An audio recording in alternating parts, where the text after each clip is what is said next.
have time to do everything you need to do. But then you just put it all off to the end of the day because you say, oh, I'll have time. And then you remember that you have even more stuff to do. That's today. And that's today's book review in a nutshell. But I'm here and we're getting it done. And today's book is the second summer of the Sisterhood. And yes, I definitely just forgot what this book was called.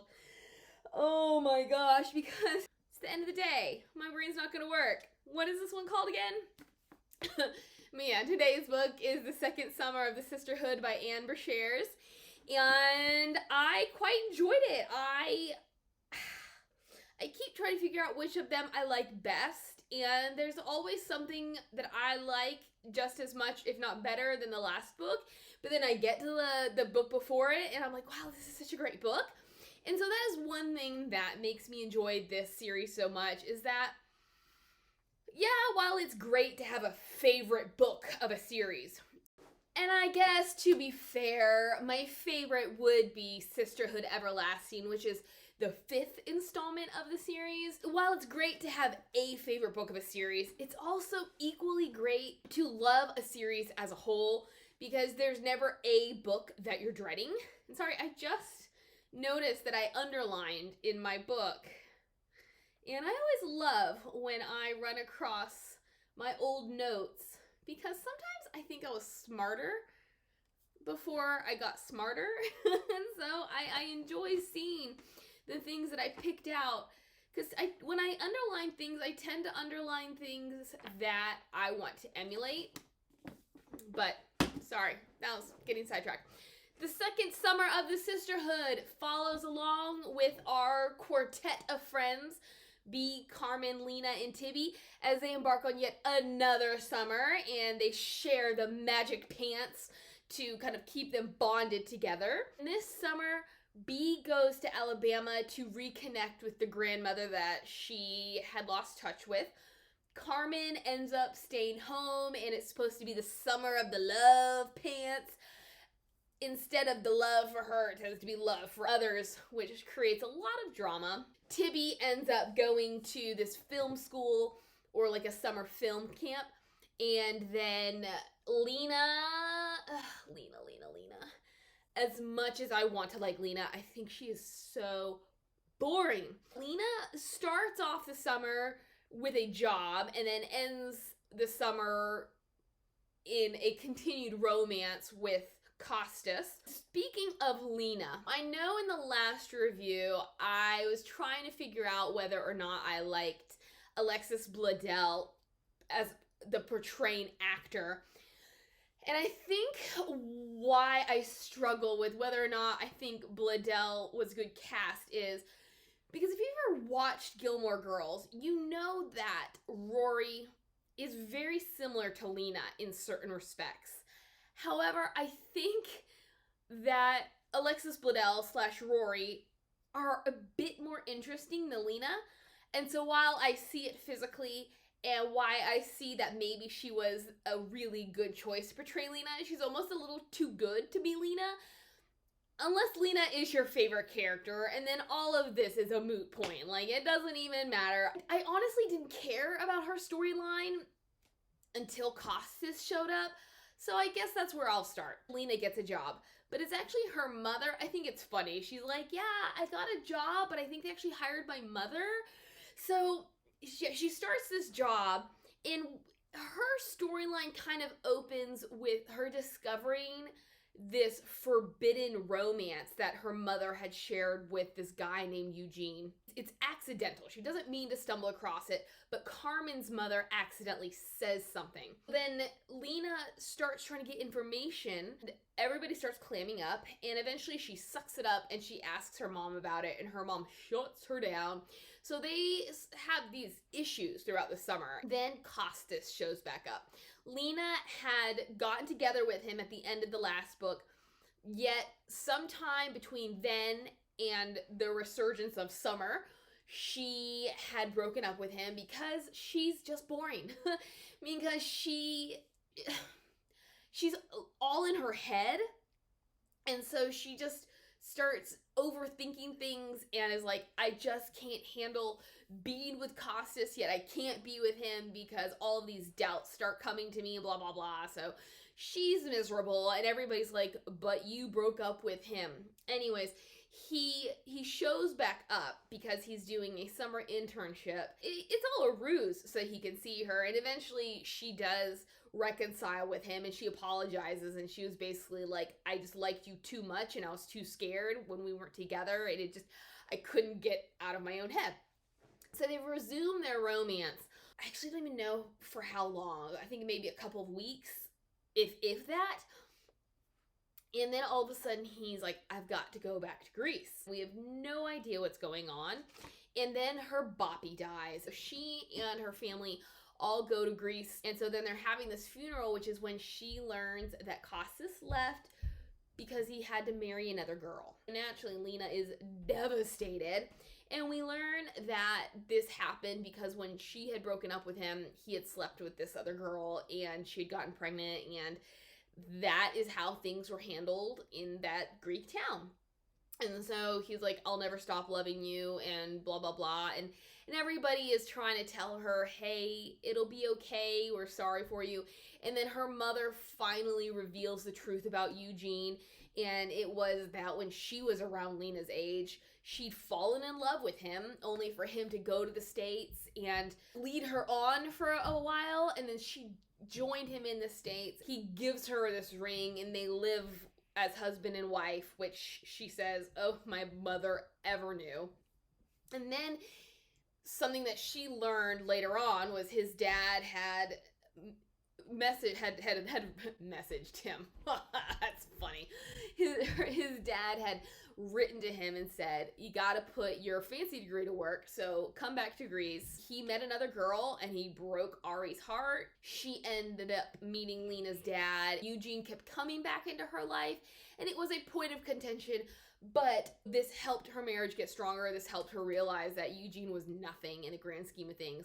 And then for Lena, this kind of explains some stuff, because Lena is the reserved, kind of pessimistic sister, whereas Effie is the one who is full of life and light and happiness, and she feels it's reflected in the way they were conceived, because Lena was conceived when Ari wasn't sure where she stood.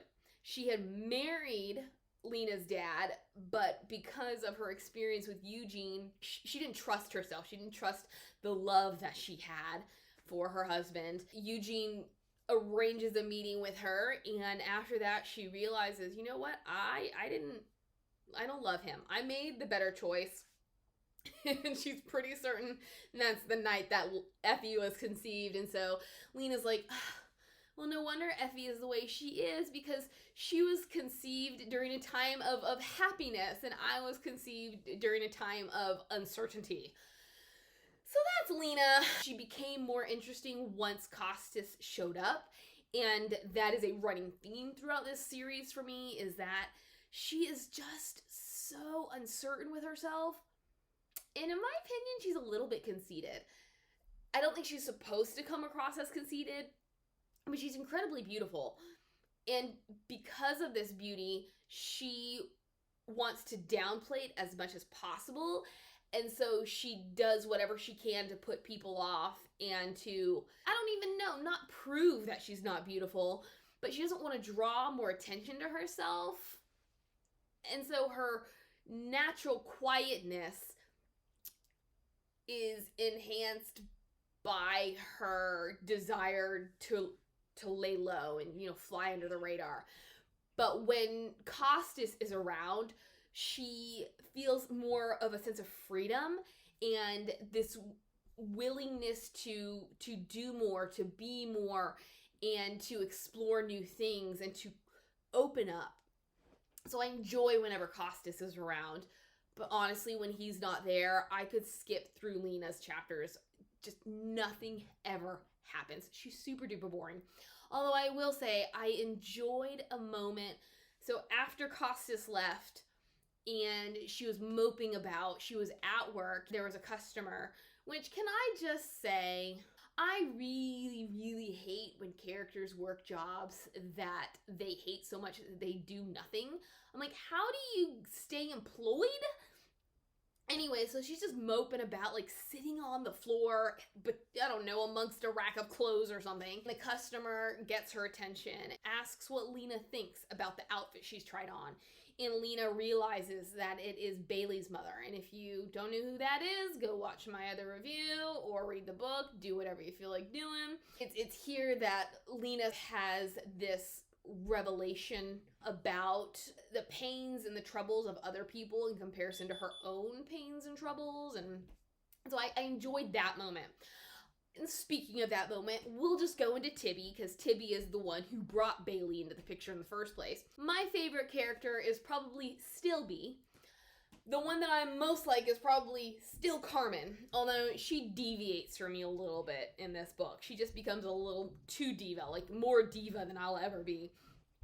But Tibby might be the most complicated character out of all of them. While sometimes I dislike her storylines because I simply do not understand why she does the things she does. Like, I know I'm an adult now, but even when I first read this series, I was like, seriously, Tibby? Because she falls victim to peer pressure so easily, despite the fact that she tries to live her life in opposition to that. It's like, as much as she wants to go against the grain, she tends to look at the world in a way that she can't see the truth behind who people are. We get to Tibby, who's doing this film program, and I think this is so funny. She's observing all of her new classmates, and she sees the desperation in all of their eyes because it's sort of their first taste of what's to come with college life, because the girls are 16, so they're juniors. She's seen how all these people want is to make friends, and she's like, I don't want to be like that. So she naturally gravitates towards this duo, Alex and Mara, who seem to be friends, but they also seem to care less about everybody else. They're just far too cool for school. She's able to infiltrate their little group. They're tasked with a final film project. And the first thing that comes to her mind is one about Bailey, but she immediately throws it out the window. She's like, I'm not going to do it. And then, kind of in order to impress particularly Alex, who she thinks is really cute, she decides to make like a mockumentary in a way. Like last summer it was a suckumentary. This summer it's more of a mockumentary of her mother, with whom, let's get our grammar correct there, right?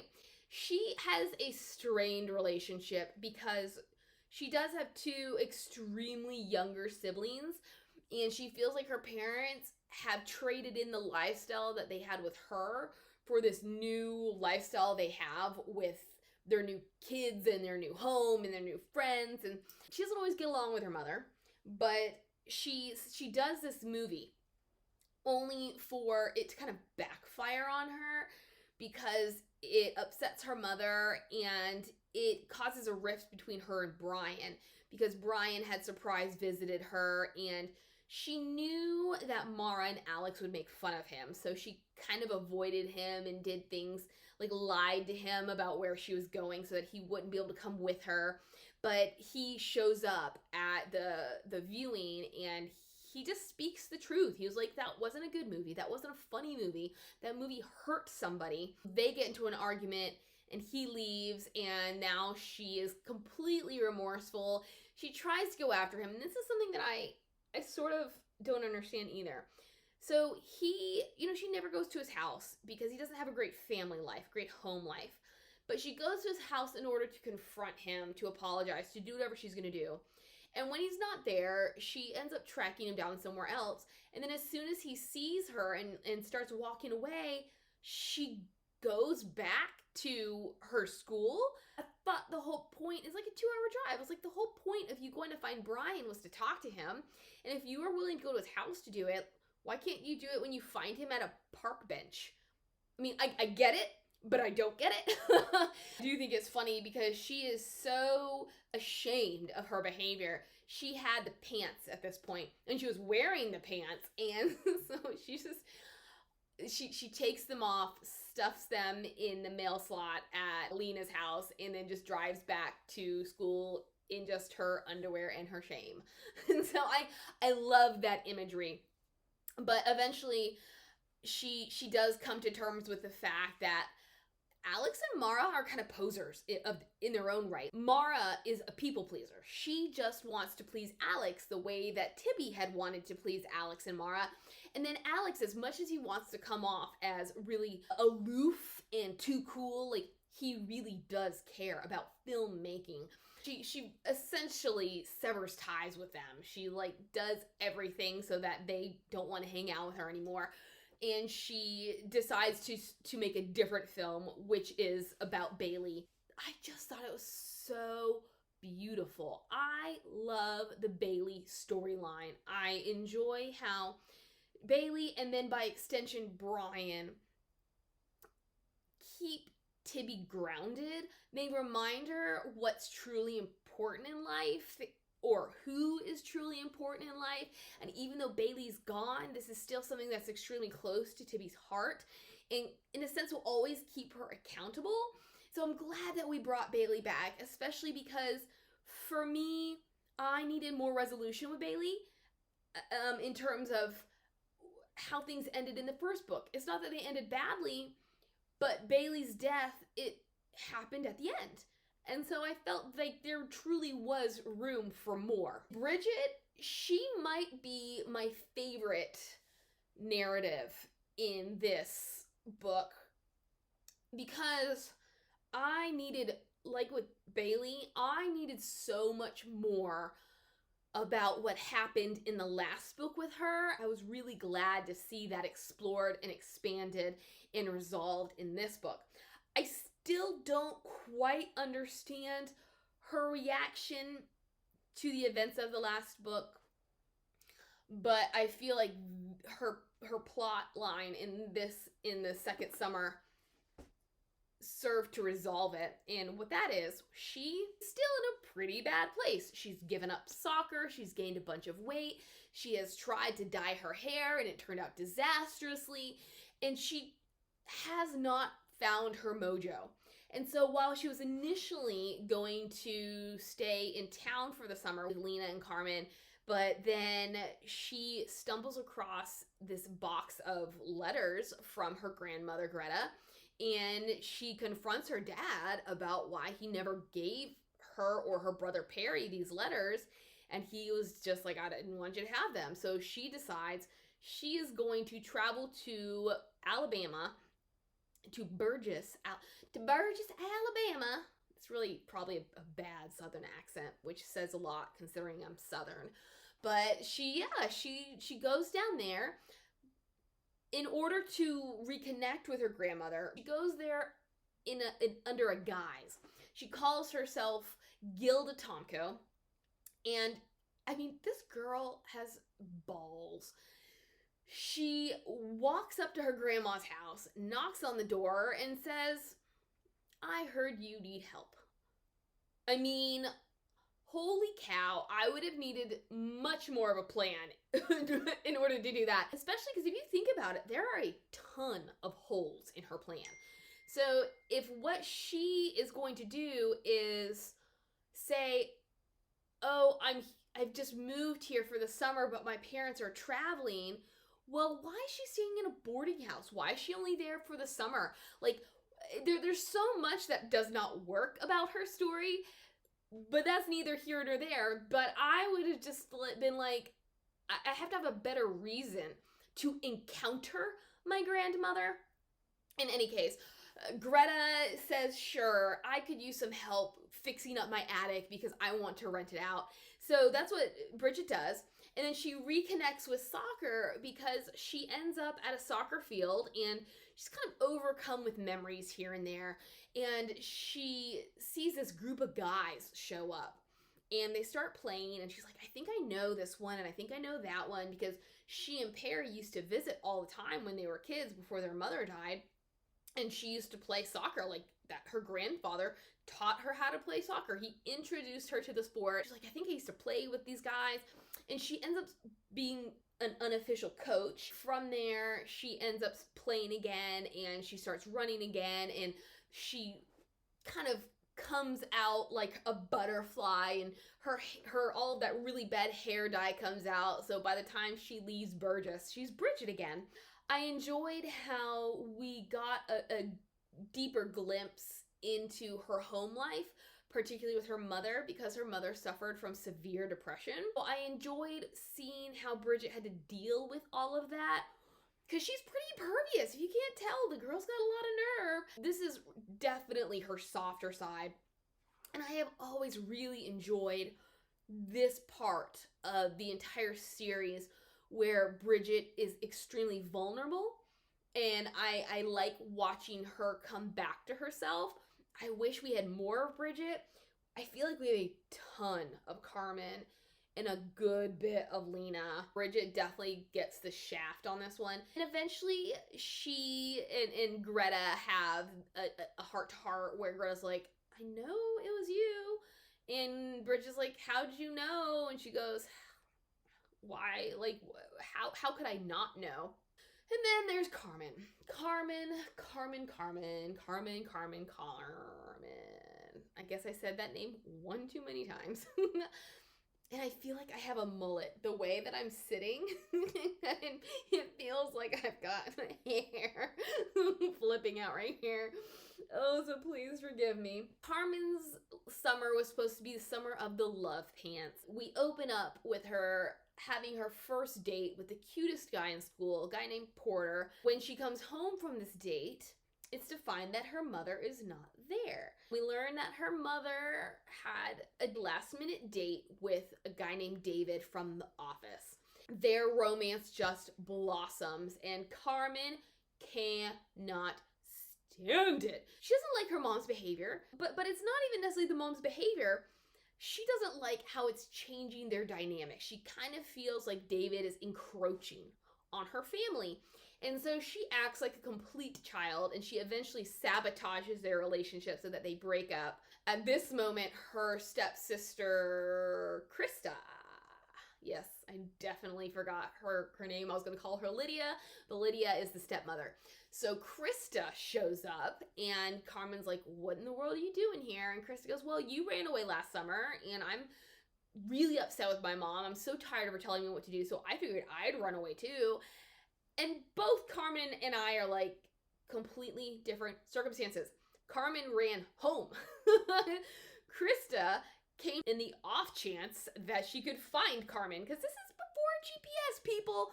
They had the basic cell phone. So I was like, how in the world did you really think you were going to find Carmen? It's only by happenstance that they run across each other. Carmen sees the influence that she's had on Krista, and she sort of reevaluates herself. And then Paul comes, and that is her stepbrother, Krista's brother. And he's another character that I want more from. I don't mind that he's the strong silent type, but I keep waiting for him to do something philosophical. And he does, in a sense, because Carmen likes to say how he can convey a lot with just a little.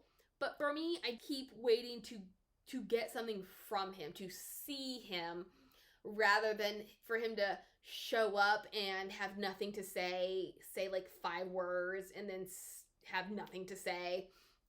So I keep waiting for more Paul, which I'm never going to get more Paul, because he's such a tertiary character. There will be no more Paul. He shows up, and then Lydia and Carmen's dad show up, and there's a dinner, and Carmen is like, my mom needs to be happy, so she sets her mom up on a date with David, and they live happily ever after. Lena has come home, and then Paul shows up because he's like, I missed my bus. This is a night that Carmen had a date with Porter again. Poor Porter. She completely ignores him again, because she's like, oh my gosh, Lena and Paul belong together, and so she gives Lena the love pants and all that, and then she and Porter realize, like, it's just not gonna work. And I love the fact that Porter calls her up, calls her out, and then is like, there we go. Because, yeah, Carmen needs to be called out, and that's when I get really bothered by Carmen, because in a way she's so introspective, like, not in a good way, but she gets so sucked in to her own drama that she can't figure out how to see the world around her. It's kind of like with Tibby. She can't see the truth of the world around her, but Carmen just can't see that she's extremely selfish and self-centered. But at the same time, I love how real she is. That's something Brashares does super, super well. As boring as I might think Lena is, Brashares still manages to capture the essence of the teenage girl, and she does it best, in my opinion, with Tibby and Carmen. B is just so fantastical that she's kind of the teenager you wish she could be, even with her problems. But Tibby is the one that reflects how judgmental we can be, and then Carmen is the one that reflects how selfish we can be. And so as much as I get annoyed with Carmen, particularly in this book, she's portrayed so well that it's a good feeling. You know, sometimes when you're reading something in your brain, or maybe it's just me, sometimes when I'm reading things and my brain is just shouting, why? This doesn't make sense. Why? That's when I dislike a book. But if my brain is shouting it because the writing is so good, because my brain will shout it because the writer is trying too hard, because they're not explaining things, they're not making everything count. But in a book like this, when the writing is just so good, like with the 5th Harry Potter book, that is my least favorite book.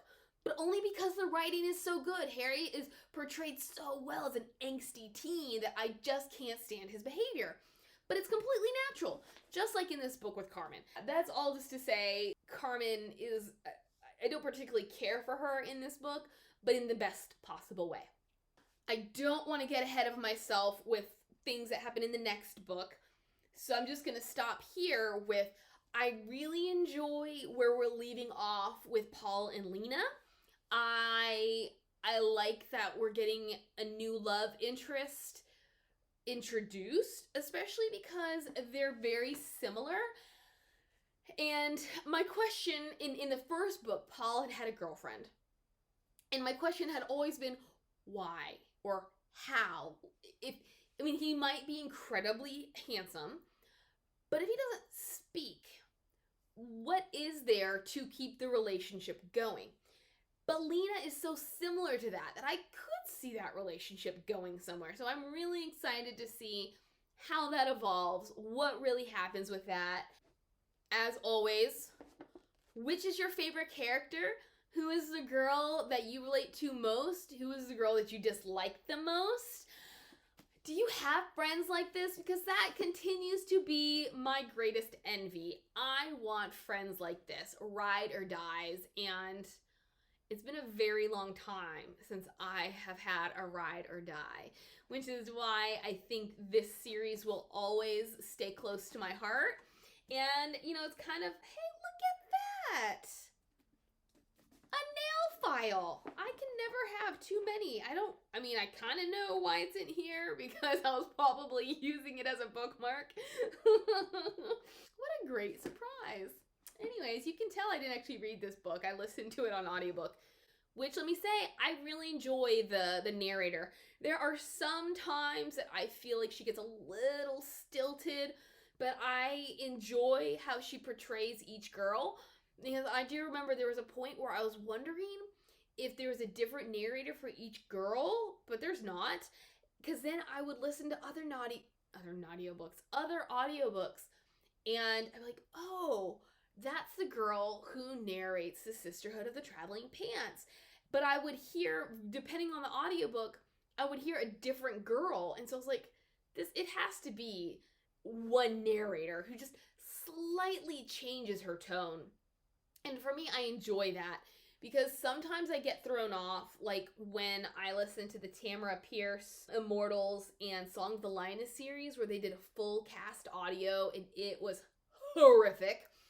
Stay tuned for that. So Tamara Pierce's audiobooks, at least for those two series, drive me up a wall. But I like the nuanced way that Angela Goethals does her narration because they're each distinct enough, but at the same time I'm not thrown off, and it just makes the transitions more seamless. That is the second summer of the Sisterhood. Let me know what you think. If you have any other really great books about friendship or good summer books, let me know, because I do have another summer or 2 or 20 coming up. And so yes, I would love to know more that I can do during my summers. I will catch you tomorrow for the third Sisterhood, which is not called the third Sisterhood. It is Girls in Pants. Bye.